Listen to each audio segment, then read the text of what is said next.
Hello दोस्तों, तो आज की इस वीडियो में मैं आपको बताऊंगा ट्रांसफॉर्मर्स प्राइम टीवी सीरीज़ के बारे में कुछ फैक्ट्स। तो चलिए इस वीडियो को शुरू करते हैं।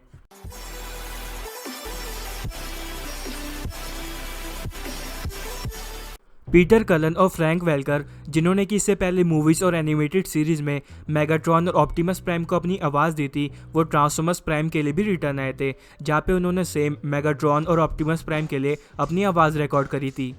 यूँ तो हम मूवीज़, एनिमेटेड सीरीज़ और खासकर कॉमिक्स में देखते हैं कि पहली बात तो कोई कैरेक्टर मरता नहीं है, और अगर वो मर भी जाता है तो उसे वापस से ज़िंदा कर दिया जाता है। तो इसी बात का ध्यान रखा था ट्रांसफॉर्मर्स प्राइम के मेकर्स ने, और उन्होंने इस सीरीज़ के पहले ही एपिसोड में क्लिफ जंपर को मार दिया था। और उन्होंने डिसाइड किया था कि क्लिफ जंपर वापस से ज़िंदा नहीं होगा। वो बात अलग है कि डार्क एनर्जी जॉन की मदद से क्लिफ जंपर को वापस से ज़िंदा कर दिया जाता है, लेकिन उसे वहीं पर मार भी दिया जाता है।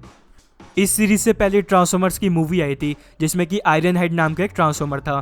तो मेकर्स ने डिसाइड किया था कि वो ट्रांसफॉर्मर्स प्राइम में भी आयरन हेड नाम का एक ट्रांसफॉर्मर रखेंगे, लेकिन जिस तरीके का कैरेक्टर उन्होंने लिखा था वो आयरन हेड पे सूट नहीं कर रहा था, क्योंकि उनके कैरेक्टर के मुताबिक आयरन हेड थोड़ा फनी होता। लेकिन मूवीज़ में हमने देखा है कि आयरन हेड ज़्यादा फनी नहीं है, इसलिए उन्होंने आयरन हेड को निकाल दिया और उसके बदले बल्क हेड को रखा, जो कि एक्चुअल में थोड़ा फनी भी लगता है।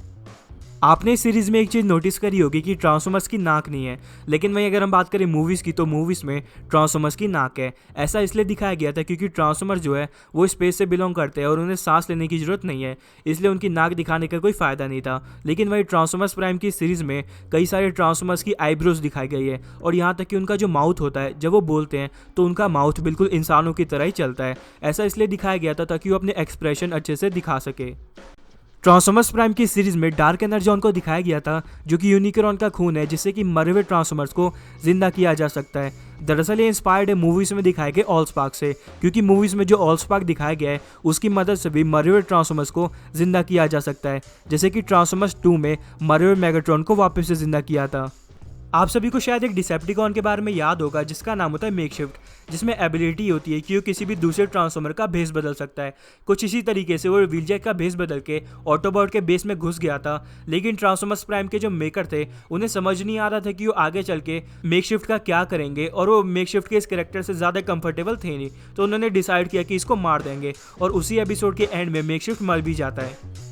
तो इस सीरीज में जो बड़ी सी डिसेप्टिकॉन्स की शिप थी वो एक बड़े से ट्रांसफॉर्मर में ट्रांसफॉर्म हो सकती थी। आपने शायद ट्रांसफॉर्मर्स 4 मूवी देखी होगी जिसमें एक बड़ा सा ट्रांसफॉर्मर एक बड़े से डायनासोर में ट्रांसफॉर्म हो जाता था। कुछ इसी तरीके से दिखाया जाने वाला था इस सीरीज में, लेकिन इस सीरीज के जो राइटर्स थे वो इसे भूल गए, क्योंकि वो बाकी चीज़ों में इतना ज़्यादा व्यस्त थे कि वो भूल गए कि डिसेप्टिकॉन की ये शिप भी ट्रांसफॉर्म हो सकती थी, और उन्हें ये भी दिखाना था।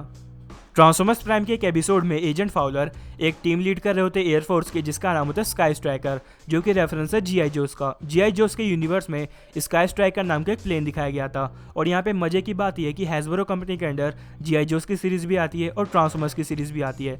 और ऐसे ट्रांसफॉर्मर्स प्राइम बीस्ट हंटर के एक एपिसोड में हमने ये देखा था कि एजेंट फाउलर एक गाड़ी लेके आते हैं ऑप्टिमस प्राइम के लिए, और वो बताते हैं कि ये गाड़ी मास डिवीजन की है। ये भी रेफरेंस है हैसब्रो कंपनी का।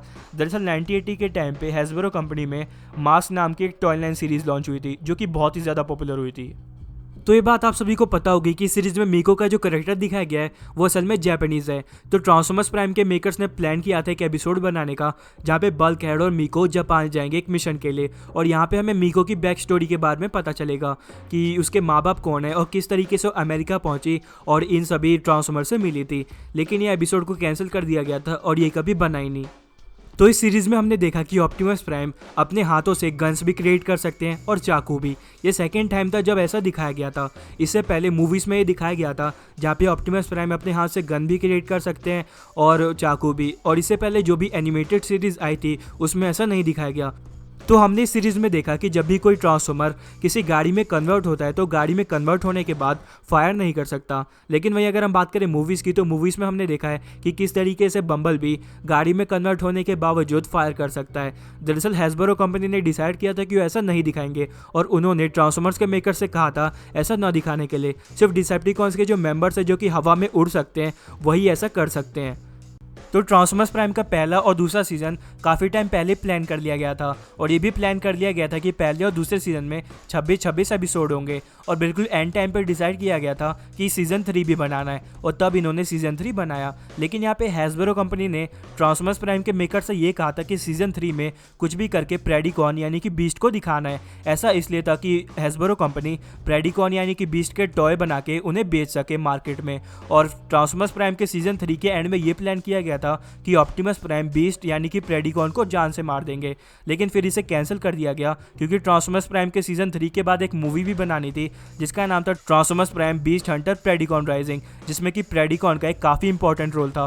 तो अगर उसे मार देंगे फिर उसका मूवी में इंपॉर्टेंट रोल नहीं रहेगा, इसलिए डिसाइड किया गया था कि ऑप्टिमस प्राइम अब प्रेडिकॉन को नहीं मारेगा बल्कि प्रेडिकॉन जिंदा रहेगा उस मूवी तक। तो ट्रांसफॉर्मर्स प्राइम के सीजन 3 में जो ऑप्टिमस प्राइम का नया लुक दिखाया गया था वो inspired transformers 2 revenge of the fallen movie से, जिस मूवी में हमने ये देखा था कि ऑप्टिमस प्राइम की डेथ हो जाती है, लेकिन फिर जब ऑप्टिमस प्राइम वापस से जिंदा होता है फिर उसे अपडेट किया जाता है और अपडेट करते ही वो पहले के मुकाबले काफ़ी ज़्यादा पावरफुल हो जाता है और उसे जेट पैक भी मिलता है। और यही हमने ट्रांसफॉर्मर्स प्राइम के सीजन 3 में देखा था जहाँ पे ऑप्टिमस प्राइम पहले के मुकाबले ज़्यादा पावरफुल भी हो जाते हैं और उन्हें जेट पैक भी मिलता है। तो अब बस इस वीडियो में इतना ही। अब अगर आपको वीडियो पसंद आई तो इसे लाइक करें और मेरे चैनल को सब्सक्राइब करके बेल आइकन को प्रेस कर दीजिएगा। Thanks for watching this video. मिलते हैं आपसे अगली वीडियो में, तब तक के लिए बाय।